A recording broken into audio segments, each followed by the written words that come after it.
Chapter 15. A New Baby Sister. Adopted?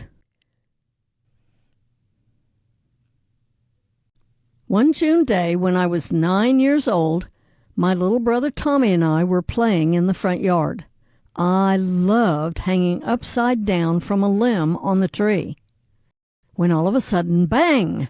The screen door on the front of the house slammed shut as Mama and Daddy hurried out of the house and got into our little car, the Henry J. "Where are you going?" I hollered after them. "Not now," Daddy yelled. I could tell he was in a big hurry. Startled, I looked at Tommy. "Where do you think they're going? They didn't even say goodbye." Tommy, who was only 7, shrugged and replied, "I don't know." It was not like Mama or Daddy to just leave without saying something to us kids. I was worried. I dropped to the ground and I hurried inside. Our older sister Phyllis, who was almost 11, was looking into the mirror and calmly combing her long blonde hair. "Phyllis, where are Mama and Daddy going in such a hurry?" "I don't know," Phyllis said. "They called Grandma Slusser, and she is coming down to stay with us for a while." "Why?" I pleaded, desperate for an answer. "I don't know why, Donnis. We'll just have to wait and see," Phyllis replied. Late that evening, Daddy came home alone. Mama wasn't with him. Daddy sat at the table and gathered us around him. "Kids," he said, "your mommy is going to be gone for a few days." "What?" Tommy yelled. We were all scared. Mama had never gone away before. Phyllis asked Daddy, "Can't we go with her?" Daddy said, "No, Phyllis, she—" I interrupted. "When is she coming back? Why did she have to go away? How long is she going to be gone?" It seemed such a long time since Mama and Daddy had left earlier that day, and I was afraid I wouldn't ever see Mama again. It was not polite for little girls to interrupt, but that night Daddy was patient. "Kids," Daddy soothed, "don't worry, it's just for a few days. I took her over to see Dr. Donnelly in Kingman."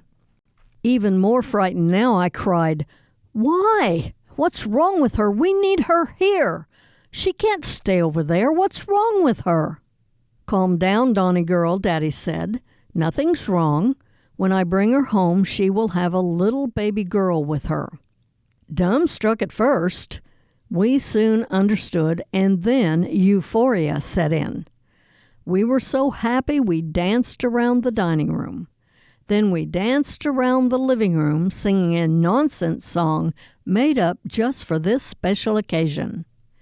"We got a baby girl, we got a baby girl, hi-ho the dairy-o, we got a baby girl."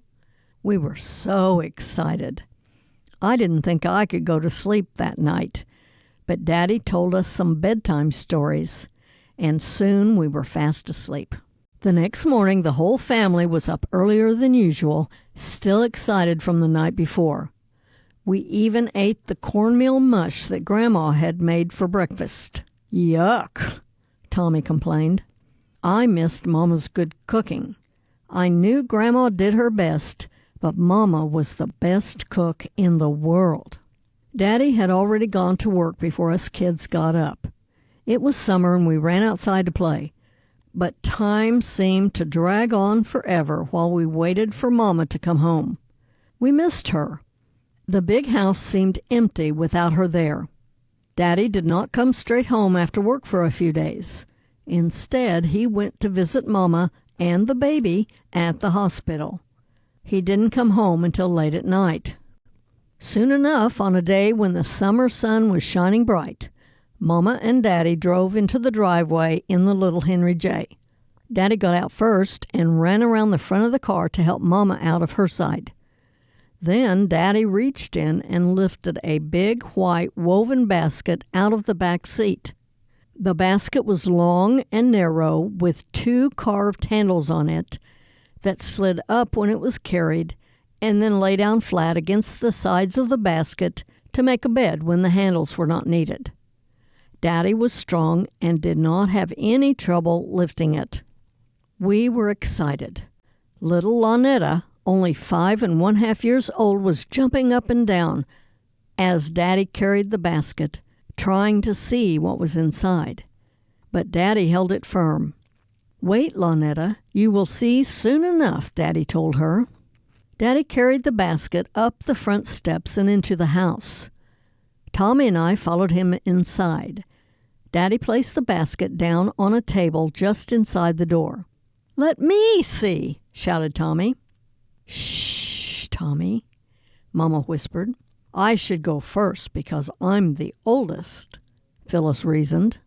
"Okay, Phyllis, but wait a minute," Mama said. I was excited too, but I hung back a little ways and just looked at the basket in wonder. Lonetta kept jumping up and down, up and down, up and down, trying to see inside. She was so excited, but much too little to see over the rim. Suddenly, Mama stood beside the basket and leaned over to reach down inside. She picked up a small bundle wrapped in a soft white blanket. Mama unfolded the blanket carefully and removed a pink bonnet from the baby's head and laid the bonnet aside.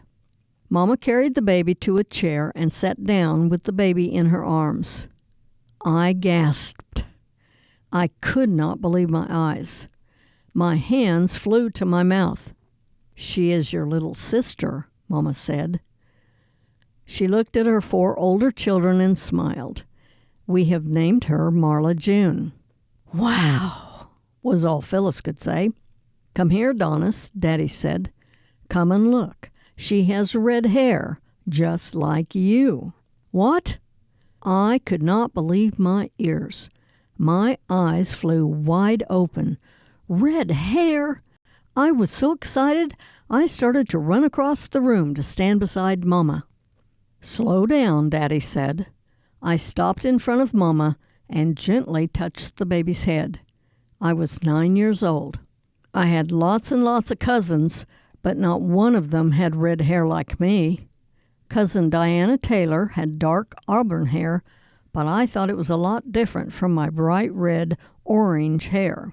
Even my brother and sisters did not have red hair. Phyllis had beautiful blonde curls. Tommy and Lonetta had hair that was almost pure white. People said they were tow-headed.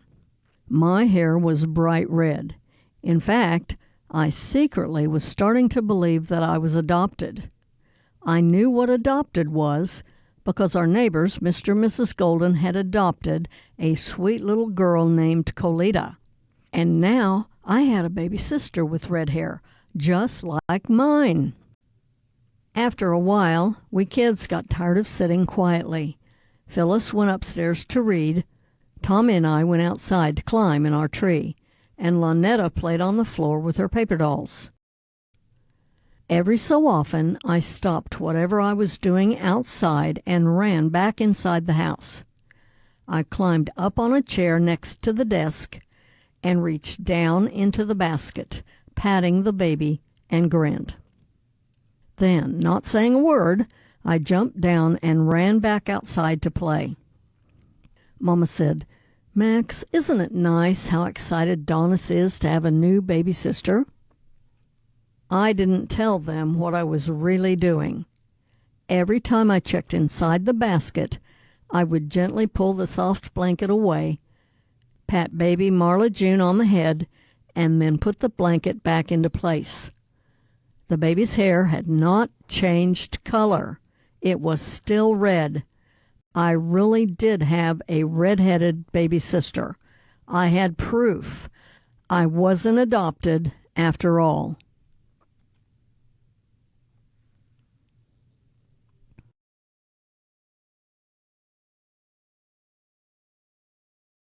I've been telling stories since the age of 3, and I'm happy to have published the books of my father, Max, brother Tommy, and sister Lonetta Slusser Knutson.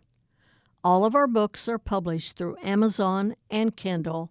www.amazon.com/author/Donnis Crane.